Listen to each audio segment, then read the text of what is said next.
नमस्कार, मैं हूं आरफा खानम शेरवानी। अभी हाल ही में असम के कार्बी आंगलोंग इलाके में दो जो आर्टिस्ट थे जो गोवा के रहने वाले थे, उन लोगों की पीट पीट कर गाँव वासियों ने हत्या कर दी। ये एक ट्राइबल इलाका है, यहाँ पर कार्बी आंगलोंग इसका नाम है। कार्बी जो ट्राइब है वहाँ उससे जुड़े हुए लोग यहाँ पर रहते हैं। दरअसल ये आसाम के ही रहने वाले लोग थे, दोनों युवा जो दोनों आर्टिस्ट थे, लेकिन गोवा में जाके बस गए थे। जब इन लोगों को पीटा जा रहा था इस नाम पर कि इन लोगों ने, ये शक था गाँव वासियों को कि बच्चा जो है, बच्चों की चोरी की है इन लोगों ने। जब इन्हें पीटा जा रहा था तो वो दुहाई दे रहे थे, अपील कर रहे थे उन लोगों से जो गांववासियों ने मार रहे थे। बड़ी तादाद में दर्जनों लोग वहाँ पर जमा थे जो उनको मार रहे थे कि हम असम के रहने वाले हैं, मेरे पिता का नाम ये है, मेरे माता का नाम ये है। असमीज़ भाषा में वो बातचीत कर रहे थे, उसके बावजूद भी उनकी जान नहीं बख्शी गई। एक उनमें से जो आर्टिस्ट था उसके लंबे बाल थे और कहीं ना कहीं जो शक था वो उन पर था कि किस तरह से जो बच्चों की हाल ही में वहाँ पर चोरियाँ हुई हैं, उनको शक ये था गाँव वालों को कि इस गाड़ी में जो है वो बच्चे छिपे हुए हैं और ये बच्चा चुराने वाले लोग हैं जो उनको ले जाएंगे। साफ तौर पर ये अपने आप में बेहद दुखदाई घटना थी, लेकिन असम में ये अपनी तरह की पहली घटना नहीं है। इस घटना के बाद जिस तरह की प्रतिक्रियाएं अब मिल रही हैं असम से, वो भी अपने आप में बिल्कुल चौंकाने वाली हैं कि किस तरह से एक ख़ास समुदाय, एक ख़ास जो ट्राइब है जिसके लोग इस लिंचिंग में, इस पीट पीट कर हत्या कर देने में शामिल थे, उनके खिलाफ हमलों के अलग अलग घटनाओं की हमारे पास खबरें आ रही हैं। और जो ट्राइबल ये समुदाय है, इन्होंने प्रेस कॉन्फ्रेंस करके अपील की है कि हमारे ऊपर हमला ना किया जाए, बल्कि एक कैंडल मार्च का आयोजन भी लोग कर रहे हैं। जो कार्बी समुदाय के लोग हैं, इस बात पे दुख जाहिर करने के लिए कि इन दो जो युवा थे उनकी हत्या की गई है। लेकिन इसके अलावा 30 लोगों को जो है इस मामले में उनकी गिरफ्तारी हुई है, उनको अरेस्ट किया गया है। और नीलोत्पल दास और अभिजीत नाथ, दो ये युवा थे जिनकी हत्या की गई पीट पीट कर। जो लोग प्रोटेस्ट कर रहे हैं, विरोध प्रदर्शन कर रहे हैं, वो कह रहे हैं कि मुख्यमंत्री का इस्तीफा उनको चाहिए। और पूरे तरीके से सबसे दुखदाई बात है कि ये जो हेट पॉलिटिक्स, नफ़रत की जो राजनीति है, ये इस मकाम पर पहुंच गई है कि अब कार्बी समुदाय के ख़िलाफ़ जो है वो सोशल मीडिया पर एक प्रोपेगेंडा चलाया जा रहा है, एक कैंपेन चलाया जा रहा है। तो एक तरफ सोशल मीडिया पर कैंपेन है, दूसरी तरफ जो है विरोध प्रदर्शन हो रहा है जिसमें पूरी तरीके से एंटी ट्राइबल जो नैरेटिव है वो बनाने की कोशिश की जा रही है। पूरा जो एक विमर्श है वो एंटी ट्राइबल बनाने की कोशिश की जा रही है। तो ये दोनों युवा जिनकी पीट पीट कर हत्या कर दी गई इस गाँव में, नीलोत्पल दास और अभिजीत नाथ, इनके माता पिता लोगों से अपील कर रहे हैं कि हमारे बेटे की हत्या को, हमारे बेटे की लिंचिंग को जो है वो एक नफ़रत की राजनीति का हथियार ना बनाया जाए, पूरे समुदाय को जो है वो टारगेट ना किया जाए।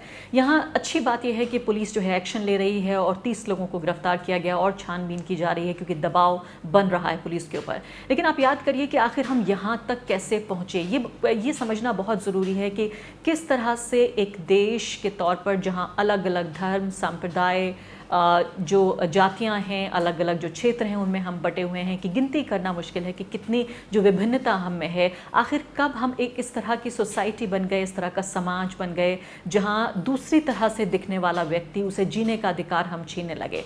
मैं आपको याद दिलाना चाहूँगी, यहाँ ये वो उन दो व्यक्तियों की हत्या हुई है, उनकी लिंचिंग हुई है जो सो कॉल्ड मेन स्ट्रीम या मुख्य धारा से जुड़े हुए लोग हैं। लेकिन उससे पहले वो लोग जो कि सोसाइटी पर, हमारी जो राजनीति है उसके हाशिए पर हमेशा पाए जाते हैं। पिछले 4 साल में हमने किस तरह की घटनाएं देखी हैं, मैं आपको याद दिलाना चाहती हूं कि इससे पहले की जो लिंचिंग हुई है और उससे पहले किस तरह की प्रतिक्रियाएं हुई हैं इन तमाम घटनाओं पर।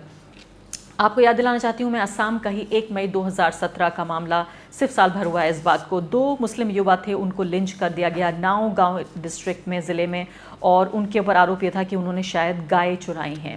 इससे पहले की घटनाएं मैं आपको याद दिलाना चाहती हूँ। 29 जून 2017 में झारखंड में अलीमुद्दीन नाम के एक व्यक्ति को जो है एक भीड़ ने जो है वो पीट पीट कर मार दिया। इसके अलावा 23 जून 2017 की घटना है, दिल्ली से बल्लभगढ़ जो ट्रेन जा रही थी, दिल्ली बल्लभगढ़ ट्रेन, उसमें एक मुस्लिम समुदाय से जुड़ा हुआ पूरा परिवार था और पूरे परिवार को किस तरह से एक कंपार्टमेंट में जो है वो बंद करके बाकी लोग उस कंपार्टमेंट से चले गए और उस परिवार के ऊपर हमला किया गया जिसमें 4 लोगों की लिंचिंग हुई। 4 लोग जो हैं वो मार दिए गए। उनके पर आरोप ये था कि उन्होंने गौ मांस खाया है। 5 अप्रैल को आपको याद होगा पहलू खान की हत्या हुई, 5 अप्रैल 2017 में अलवर में जो है एक भीड़ ने उसकी हत्या कर दी पीट पीट कर। लेकिन ये पूरा मामला जो है जो प्रकाश में आया, जब एक पूरा राजनीतिक मुद्दा बना, 28 सितंबर 2015 दादरी में जो मोहम्मद अखलाक की हत्या हुई थी, लिंचिंग हुई थी कि गौ मांस शायद उसके फ्रिज में है जो आज तक नहीं पाया गया।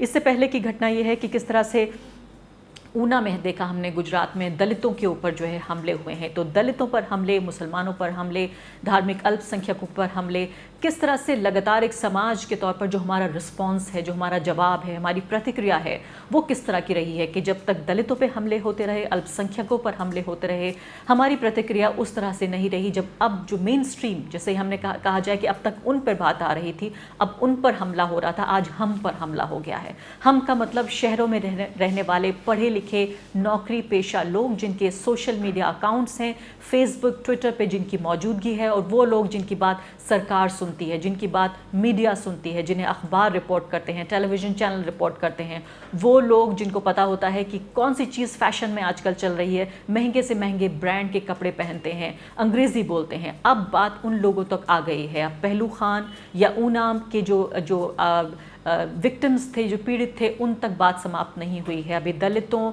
और अल्पसंख्यकों के बाद अब हम और आप जैसे लोग, सो कॉल्ड मुख्य धारा के लोगों तक बात पहुंचाई है। ये पूछा जाना बहुत ज़रूरी है आज अपने आप से, हमारी सरकार से, किस तरह का कल्चर एक देश के तौर पर हम बना रहे हैं। पहली बात यह है कि हमें कानून के राज में विश्वास नहीं है, जो रूल ऑफ लॉ है। अगर ऐसा होता तो क्यों आखिर नीलोत्पल और अभिजीत को आज मरना पड़ता? अगर गाँव वासियों को ये विश्वास होता या वो इस बात में यकीन करते कि इस देश में रूल ऑफ लॉ है, कानून का राज है, पुलिस को सौंपा जाना चाहिए, अगर उन्हें ये लगता भी था कि वाकई इन लोगों ने, हालांकि इनका दूर दूर तक बच्चा चुराने से कोई संबंध नहीं था, वो लोग घूमने के लिए निकले थे और रास्ते में रास्ता पूछने के लिए वहाँ अपनी गाड़ी रोक ली थी इन्होंने, लेकिन मान लेते हैं कि अगर गांव वालों को ये शक भी था, ये संशय भी था, तो क्यों उन्होंने पुलिस को नहीं दिया? क्यों उन्हें अदालत में विश्वास नहीं था? क्यों कि एक पहलू खान, एक अखलाक या फिर दूसरे व्यक्तियों की हत्याएं क्यों की जाती हैं? अगर ये माना भी जाता है कि गौ मांस खाया है, या माना भी जाता है कि गाय चुराई है, तो क्या देश में ये कानून नहीं है? अगर माना भी जाता है कि वाकई इन्होंने बच्चा चुराया है, तो क्यों आखिर कानून में, जो देश के संस्थान हैं, उसमें हमारा विश्वास क्यों नहीं है? एक और बहुत महत्वपूर्ण बात जो कि इस सब के कहीं ना कहीं केंद्र में आती है, वो है फेक न्यूज़ का पूरा कारोबार। किस तरह से नफरत की राजनीति, एक राजनीतिक दल या राजनीतिक दल जो हमारे सामने मौजूद हैं, या फिर राजनीतिक जो विचारधारा है, फेक न्यूज़ के ज़रिए वो किस तरह से पूरे समाज में हमारे जहर फैला रही है, कभी सांप्रदायिक के नाम पर, कभी जाति के नाम पर। लेकिन ऐसा हमें लगता था कि शायद कि एक समुदाय या एक जो धर्म है, उसी के मानने वाले लोग इसका शिकार बनते रहेंगे। ये अपने आप में आंखें खोल देने वाली घटना है कि किस तरह से बिल्कुल मुख्य धारा, मेन स्ट्रीम, आपके और मेरे जैसे लोग, यानी कि जो ये भीड़ है, कहा जाता है कि भीड़ को आज तक कभी सज़ा नहीं हुई, इसलिए भीड़ को कभी डर नहीं लगता, क्योंकि भीड़ को आप सज़ा किस तरह से देंगे? भीड़ में इतने चेहरे होते हैं कि भीड़ का एक चेहरा बन जाता है, और शायद यही भीड़ को निडर बनाता है कि भीड़ को आज तक कभी सज़ा नहीं हुई। आखिर ये कौन भीड़ है? ये भीड़ अभी सिर्फ गाँव में, देहात में, जंगलों में, सड़कों में नहीं, ये भीड़ हमारे घर में घुस आई है। आज ये पूछे जाना बहुत ज़रूरी है कि आखिर कानून के राज में हमारा विश्वास नहीं है, किस तरह से फेक न्यूज़ का पूरा कारोबार हमारे घर में घुस रहा है, हमारी जान ले रहा है।